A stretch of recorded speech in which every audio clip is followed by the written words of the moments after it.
Good morning children. ఈరోజు మనం దీర్ఘ చతురస్రానికి సంబంధించి ఒక మంచి లెక్కను చేద్దాం. ఒక సమావేశ హాలు 54 మీటర్ల పొడవు, 30 మీటర్ల వెడల్పు కలిగి ఉంటుంది. ఈ సమావేశ హాలులో టైల్స్ పరచడానికి ఏ గరిష్ట పరిమాణము గల, ఏ పెద్ద పరిమాణము గల టైల్స్ అవసరమవుతాయి అని అడిగాడు. ఏ జవాబులు 3x3 సైజు, బి 6 మీటర్లు ఇంటూ 6 మీటర్లు సైజు, సి 8 మీటర్లు ఇంటూ 8 మీటర్లు, డి 4 మీటర్లు ఇంటూ 4 మీటర్లు అడిగాడు. ఇది ఒక సమావేశ హాలు. దీనిలో మనం టైల్స్ పరచాలి. ఈ సమావేశ హాలు పొడవు 54 మీటర్లు, వెడల్పు 30 మీటర్లు.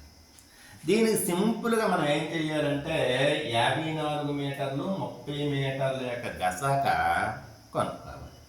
మొదటగా మనం 54 వేసుకోవాలి. ఈ ప్రక్క ఆ ప్రక్క మనం బ్రాకెట్స్ పెట్టుకొని 30 వేసుకోవాలి. 30 ఎంతలో పడుతుంది? 31 పడుతుంది.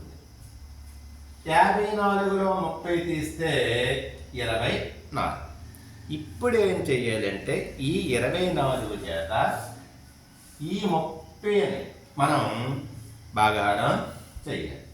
24 ఒకట్లు 24, 30లో 24 తీస్తే 6. ఈ 6 చేత ఈ 24ని మనం భాగాహారం చెయ్యాలి. 4 24. 24లో 24 తీస్తే 0. 0 మీద ఉన్న విభాజకమే వాటి యొక్క గసాక అవుతుంది. ఓకేనా?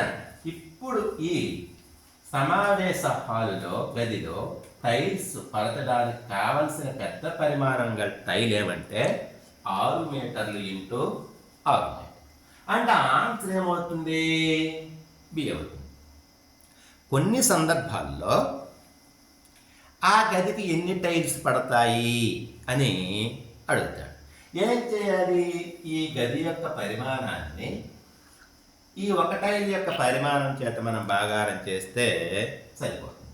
సో కావలసిన టైల్స్ సంఖ్య ఈక్వల్ టు 54 మీటర్లు ఇంటూ 30 మీటర్లు బై 6 మీటర్లు ఇంటూ 6 మీటర్లు. మీటర్లు పోతాయి.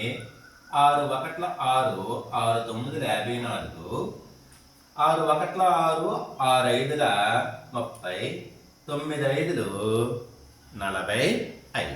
ఓకేనండి? Okay, thank you.